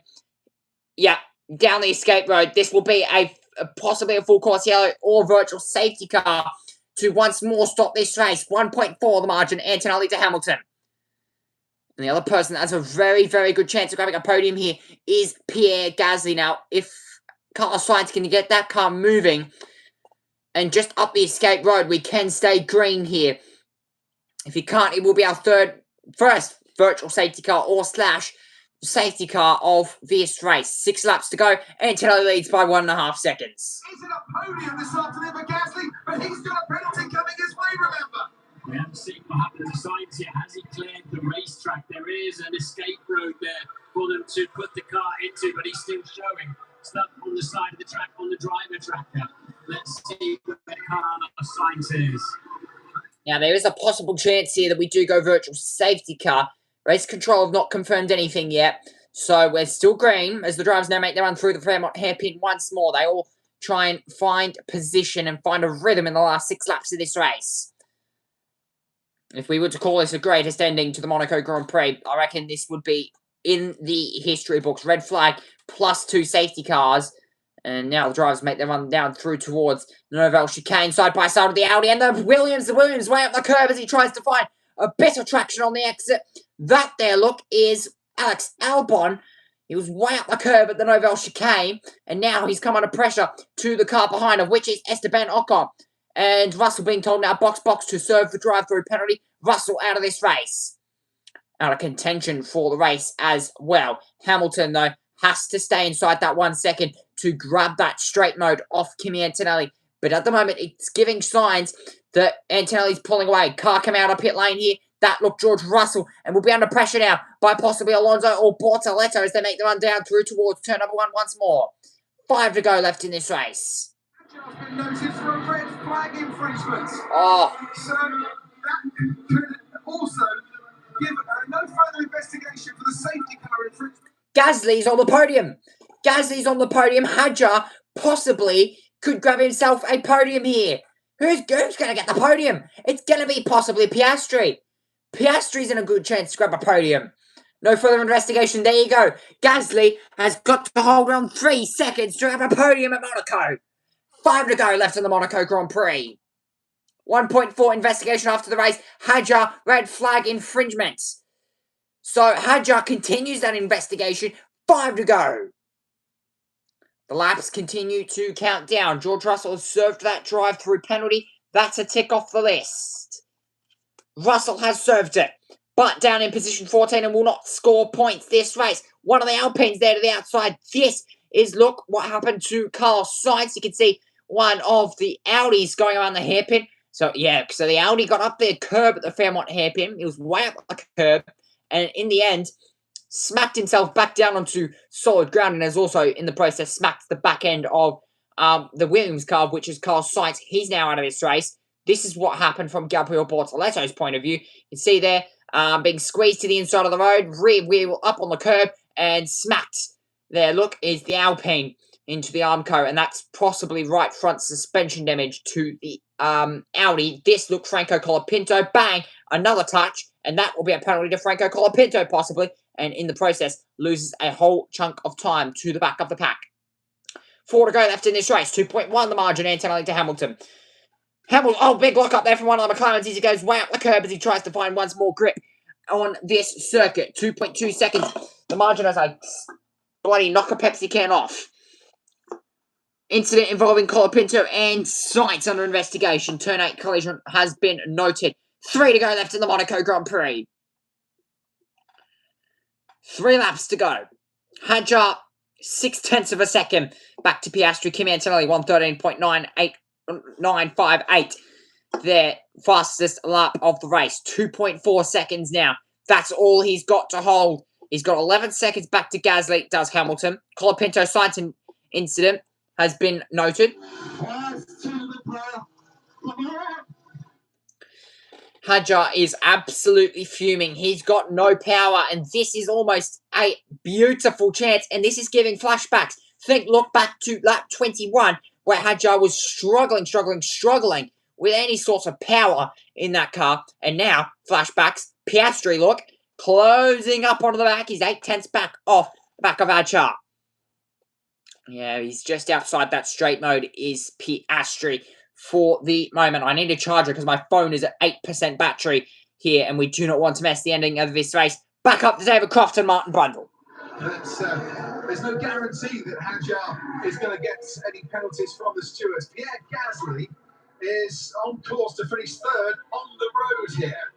But 2 speeding offences in the pit lane is going to take him out of the top 3. And while all that is happening, last lap, Antonelli 7/10 clear of Lewis Hamilton. The Ferrari has no answer to the pace of the Mercedes and the pace of Kimi Antonelli here this afternoon with his teammate George Russell out of the points. Antonelli's on course for 25. And for the second time today, Sergio Perez noticed for an out of position false start. Stewards working overtime and investigating that right now as we drop down deep towards the hairpin. Isaac Hadjar ahead of Oscar Piastri. The front 2 are a long way clear of the rest, it has to be said. They've definitely got the pace at the moment, lapping the 1:14s, Gasly third lapping the 1:16s. And no wonder that the top Antonelli just make his way around Raskas. 2 to go, 4.3 seconds the margin. Antonelli to Hamilton, FIA stewards, Perez, incident false start out of position. And again, the Cadillacs looking for possibly an out of position start. 2 restarts in a row. 2 restarts in a row. Perez with a false start. 13.4 now. Fastest lap of the race. You can see there the torn up concrete heading up in on the exit of Raskas. And now once more, Hadjar crosses the line. 2 to go. Can he hold on to 4th spot in this race? Just did the math. 66 points the margin. Antonelli to Russell in the championship with 2 out of points positionings for George Russell. This has been a shocking weekend. Shocking 2 weekends. 66 points the margin in the championship now. 58 points the margin. Antonelli now to Hamilton, who will move up into 2nd in the championship. An absolutely crazy race. Gasly with a penalty. Hadjar at the moment will I say that, will at the moment be holding on to a podium position. Gasly trying to pull out a 5-second margin to keep his podium position, but Hadjar would love a podium. Last lap for Andrea Kimi Antonelli. And for the final time of 78 laps, he's crossed the line. And we'll start the final lap of the Monaco Grand Prix. And boy, oh boy, would this be mystical for this young man, the Italian. Would love to win the Monaco Grand Prix. 6.4 seconds. Antonelli to Hamilton. What a final lap this has been for the Monaco Grand Prix. What a final 8 laps this has been. Piastri hunting to the back of Hadjar, but he's just not close enough. This man, though, this is a special moment for him. Andrea Kimi Antonelli has led the whole entire Monaco Grand Prix. Showing the way, and he has been the fastest man on the track. He's built his way up, slowly but surely, but there's been nothing slow about him. When the lights went out today, Kimi Antonelli got his foot to the floor. He survived the restarts. He survived the safety cars. He comes home to win in Monaco. Kimi Antonelli makes it 5 Grand Prix victories in a row. Wow. Lewis Hamilton Ferrari for the second successive race. Antonelli, Wow. shoulders above the rest in Monaco. Pierre Gasly on the road now crosses the line to take third place in the race with penalties to serve. Isaac Hadjar moves ahead of him to take that third place with a steward's investigation to come for him. Oscar Piastri is definitely fourth. Liam Lawson is an equal best place finish in Formula One for him. Fifth from Arvid Lindblad, who changed his tyres during that red flag for a best Spanish and One sixth. Monaco. Nice work there, pal. That was a masterclass, mate. First Monaco win.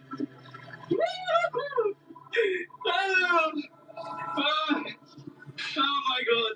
Yeah, a bit tense at the end there, mate. A bit tense at the end, but yeah, what a great job. Thank you so much, guy. Car was a beast today. My goodness, thank you so much. Great job there, mate. Great job. So Gasly drops down to P7, waiting to find out what at the red flag. There you go. What a race. The Monaco Grand Prix has just put on. Wow. Monaco serves again. Lewis Hamilton, second. Well done, Lewis. Great job, guys. Sorry I couldn't get the win. Sorry I couldn't get the win at the end. They just had to have upper hand on us this weekend. But bigger result. Really grateful for all the hard work and let's continue to push. Thank you. Grazie a tutti. That's a fair Lewis. For today we can be happy. Let's continue the story. So Gasly finishes 7th, Albon 8th, Ocon at the points 9th. Congratulations, Cadillac, who have scored their first points in Formula One. A 10-second penalty to Nico Hülkenberg for causing a collision has promoted Sergio Perez up into 10th place. Who's still at home? Bravo. Job, mate. Good job. P3. Nice work. Oh my god. Why does it have to be so difficult? Yeah. You worked hard for that, mate. We deserved it on you. Good job. Don't forget, Perez is still under investigation for a false start in the second lap of the race as well. No, I want the romance, Martin. Forget that. I want the romance. We need a PA up here to keep a note of all the penalties because it's become ridiculous. I'm going to count the penalties right now. I've got Hamilton, Russell, Hadjar, Piastri, Gasly, Colapinto, Bortoleto, Ocon, Russell, Hülkenberg, and Russell again for a drive-through. We've just... it's crazy. It's crazy. Hamilton 5 seconds, Russell 5 seconds plus a drive-through, Hadjar 10 seconds, already served it, Piastri 5 seconds, Gasly 5 seconds, Colapinto 5 seconds, Bortoleto 10 seconds, Ocon 5 seconds, and Hülkenberg with 10 seconds. 5, 10, 5, 10, 25, 30, 35, 40, 50, 55, 75, 85 seconds worth of penalties have been handed out today. And if you want a debrief of that, I'm going to be making a video of that. I'm going to be making a video of my thoughts on the Monaco Grand Prix. What a race. What a race. Kimi 100% deserves every single second of this victory. Be a good feeling to hop out of that car and know he's just won Monaco. Finishes in Monaco World Championship history, beating Juan Manuel Fangio and Baston Gregory in 1957, which I'm sure you knew anyway, but wow. Lost to Lindblad, Racing Bulls, 5th and 6th. I don't believe either of them are under investigation for anything apart from drinking some champagne tonight. That's a great result for the Racing Bulls team. Yeah, it's a career best finish for both drivers as well. So well done to them. They're driving the day, of course he is. You couldn't give it to anyone else, really.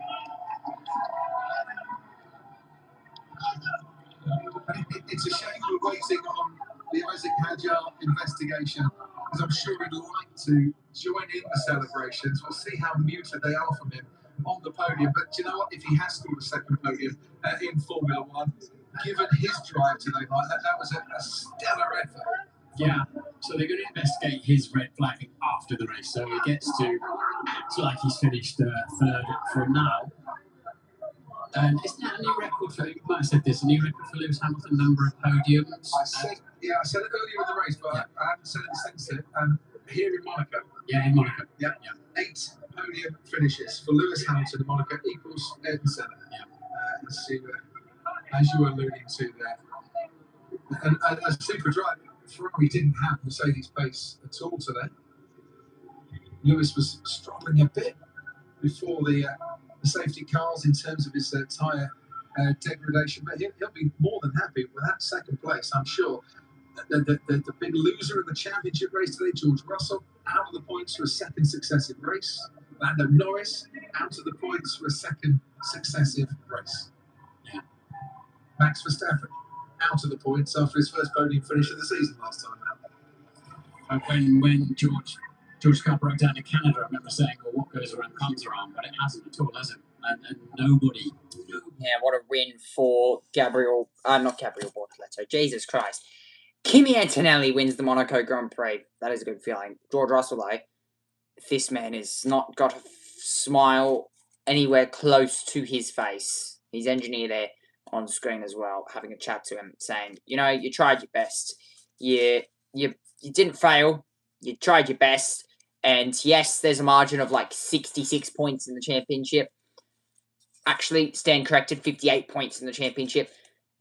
Antonelli, he can DNF 2 races in a row now and still be in the lead of the championship. Post-race interviews with David Coulthard. Let's head down to pit road. Very well here, of course. He's got the mic in his hand this time. Congratulations, your second podium in Formula One. And of course, here in Monte Carlo, that was not an easy race for you. I can see it on your face. Take us through the journey. Yeah, I mean, we got off to a clean start and we're managing the race, and then within the first 10-15 laps, I started having massive drivability issues, and around here, if there's one track you don't want that, it's here. So yeah, it was incredibly challenging having to go 60 laps like that, and even towards the end, I was still lacking power on the restart, and yeah. And then having this red flag, the uncertainty as to whether it was going to be grid starts, following or not, getting your head back into that. So a very tough weekend and a tough afternoon, I guess, to finally get that podium. Yeah, I mean, honestly, on my restart, I felt like I had a good start, and then suddenly I had a hole, and I lost 2 places. But I knew the cars had that penalty, but I had limited power, and I never had to send it that much in my life through the corners to stay within 5 seconds of Pierre. But yeah, it's an outstanding weekend considering how it started in FP1. I had no confidence to get back up. But we did it, so yeah, I'm happy. Excellent. Well driven. Enjoy the podium. Thank you.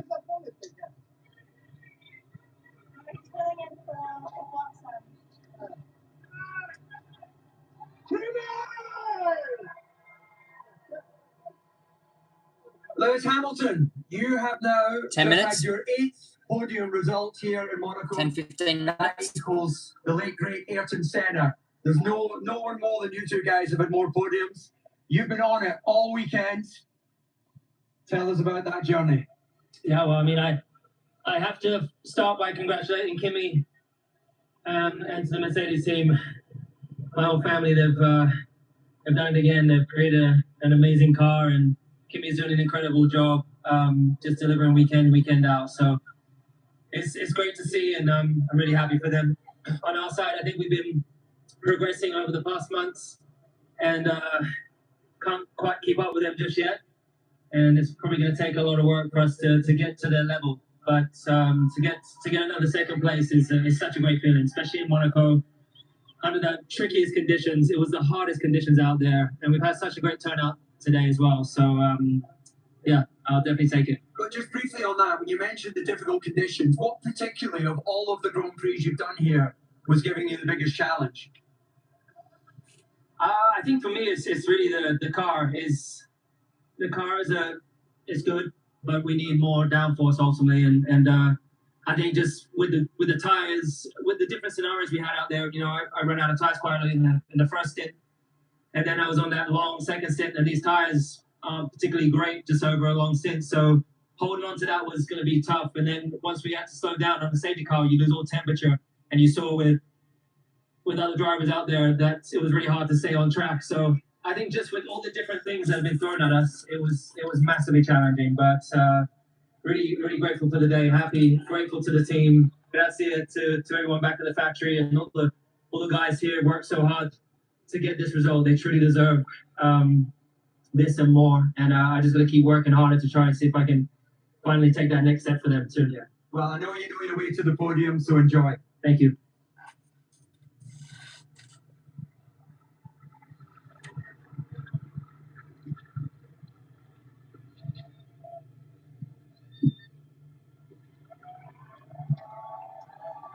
Kimi Antonelli, this is your 5th straight victory, but I think in the context of right now in Monte Carlo, you have been flawless all weekend. Congratulations. Thank you so much. It's been an incredible weekend, incredible race, and it was one of those days where, you know, we had so incredible pace, and it was just coming all so natural, and the car was feeling incredible, and it just was giving me the confidence to push, so it was a very enjoyable day. The last time an Italian won this Grand Prix, you weren't even born. It was Gianluca Trulli 22 years ago. You're not just representing your family, your team, you're representing a nation. Yeah, I mean, it's, you know, and job's not finished, you know, it's still a long season, and we got to keep pushing, keep raising the bar, and the goal is to keep, you know, keep performing like this. You know, the teammates, he's done an incredible job. They've given us an incredible car, and I got so much support from the team as well, from my family. So yeah, it's a really good moment so far. I was watching you when you were out of the car during the red flag. Nothing seems to faze you. You know, I think when they announced the grid start, I would have thought, I've got to do it all again. But you're just soaking it up. Yeah, I mean, to be fair, I wasn't super keen on restarting as well because, I didn't really want to restart. But then, you know, once the notification came out, I just gathered my emotion, my thoughts, and I started to focus again. Looked at some data and so on, and just trying to refocus on restarting, and then trying to get the tires in the right temperature. And then once I got away, I knew I was going to make it into P1 into the first car, and then from that point on, I just enjoyed the last few laps. Well, I think we can call this Grand Prix weekend perfection. Congratulations. Go and enjoy spraying the champagne. Thank you so much. Thank you, everyone, for supporting us this weekend. Riccardo Patrese in 1980. That is crazy. What a race. What a race, Kimi Antonelli. He deserves that. From pole in qualifying, he looked so quick just throughout the weekend, really. Very much his own. Kimi, nobody could have taken that away from you today. Well done. Totally in control. And I think I'm hearing the youngest ever Monaco Grand Prix win. Thank you so much, Toto. Thanks, everyone back here directly in Freeport. I'm super happy. Super happy. He just deserves every single second of what he gets here this afternoon. Look at that. Wow, that is precision. Precision. And writes his name in the lengths of a champagne bottle here this afternoon. But wow. If you thought a week of sport could get any better, it continues next week, of course. Still questionable as if I'll stream the FIFA World Cup. Of course, that starts next weekend. Callan is keen. I will be streaming it with him. But yeah, what a weekend. What a weekend. Because of your line and your yeah.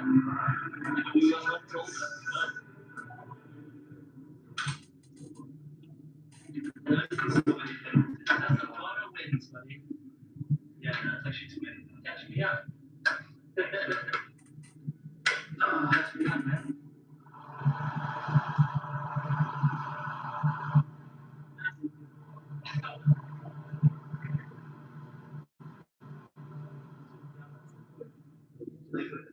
Were you like in the lead by enough to me? You know,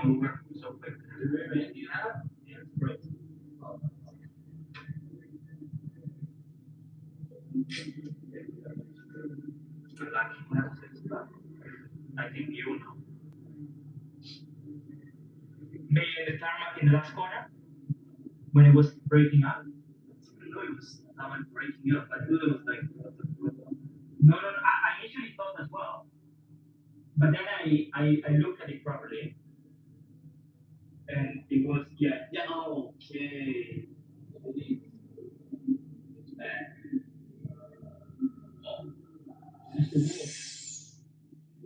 This the reason was sketchy, yeah. Oh, it's the same as yeah. Oh my. Nice. Oh. And the amount of marbles in the on track was insane. Look, no, today it was because ours is looks so basic. Look around our car, it looks so basic. It looks a lot different from like a old stuff. That is quite the debrief that is going on there in the driver's room. Speaking about just the build-up off the outside of the road down there. It was also quite an evident thing in the F2 feature race. If you watched along yesterday, it's quite an evident thing. It continues to be an evident thing here. So I reckon the roads will be closed here at Monaco for probably a couple of weeks to try and get that tarmac fixed and back to its normal level. And I could only imagine as well that possibly a resurfacing will go on. But Kimi Antonelli now comes out of the driver's room and we'll celebrate. Of course, next week it continues with a super weekend of sport. Question mark on the FIFA World Cup. We might be streaming that at this point. At this point, possibly we might be streaming that. GT World Challenge Australia as well. We'll be streaming that as well next weekend. Porsche Sprint Challenge, Michelin Sport Porsche Sprint Challenge next weekend. We've also got, I think, next weekend. No, the weekend after is Porsche Carrera Cup. So it'll be very good indeed. But next weekend, possibly the FIFA World Cup, if Callan is keen to stream it with me. And of course, we'll be doing Porsche Sprint Challenge and GT World Challenge Australia. So yeah, should be very fun indeed. Along with the Formula 1 Grand Prix of Barcelona. So there's going to be a lot of debrief that's going to happen throughout the next week. And Milton Keynes for Red Bull will be very busy indeed, figuring out Hadjar's car, figuring out Max Verstappen's car. He'll be very busy. Of course, I'll be talking more about it in my debrief video. They'll be out in the next 2 days or so. So, Isaac Hadjar makes his way out onto the podium in fine style. Again, he's all the way through the race there. He was struggling with his car. Lewis Hamilton, no struggles with his car. I think it was just pace. Struggled with pace. And now, this weekend, it seems to be somewhat closing in. We thought coming into the weekend he was closing in. That didn't happen. Nowhere near happening. Not at this point. Not at this point. Nowhere near. As Kimi Antonelli, with the Italian flag around him, very happy with that one. Andrea Kimi Antonelli wins the Monaco Grand Prix. We'll be very happy with that one. Time for the Italian national anthem.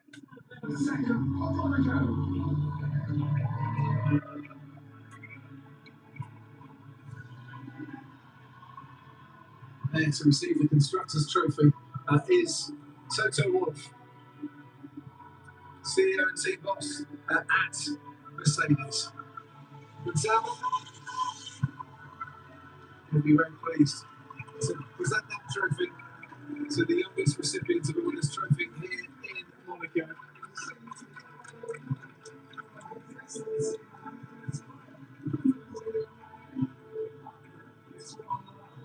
Pressure? What pressure, Martin Brundle? Extraordinary, isn't it? At such a tender age that he could just tolerate all of that. Verstappen to his left, Hamilton and Leclerc behind him on the original grid. No problem. Certainly not. And so shall the conversation, trophy presentation to Lewis Hamilton. Good action on the grid, on for the Instagram, as fella Lewis Hamilton stands on the podium there. Andrea Casseroy with the trophy to Isaac Hadjar. I hope he gets to keep that trophy as well. A battling performance from him today. It really was. Oscar Piastri rising weight to see if he'll pick up a podium there. And Toto Wolff has a constructor's trophy that he'd like to take back to the cabinet. And Bradley. What a season this is looking like for Mercedes. And his protege is looking the real deal, isn't he? So happy days for Mercedes-Benz and Toto Wolff and Kimi Antonelli.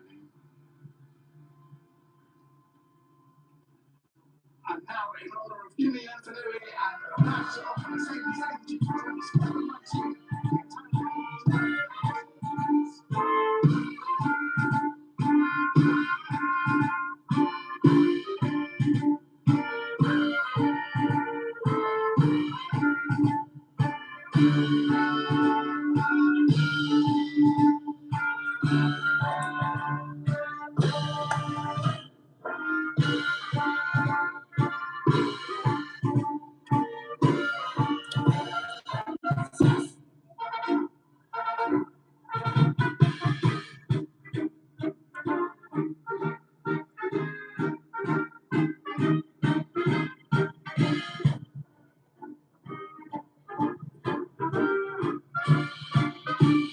The Italian national anthem.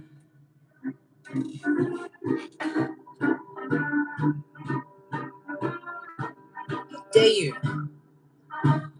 It's offensive to Italian people.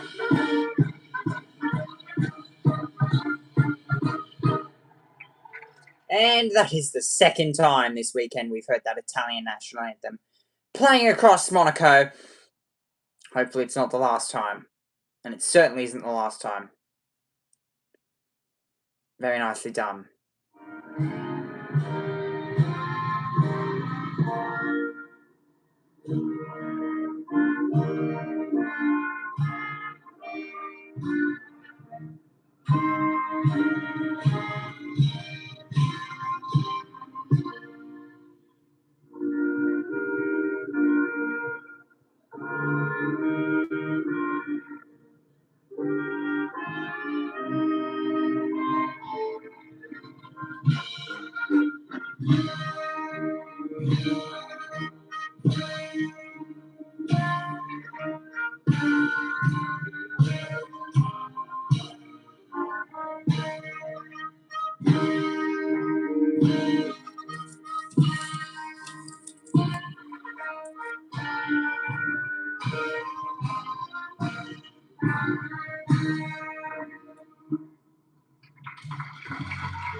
Oh, what a weekend Kimi Antonelli has had. Hats off, my friend. Hats off.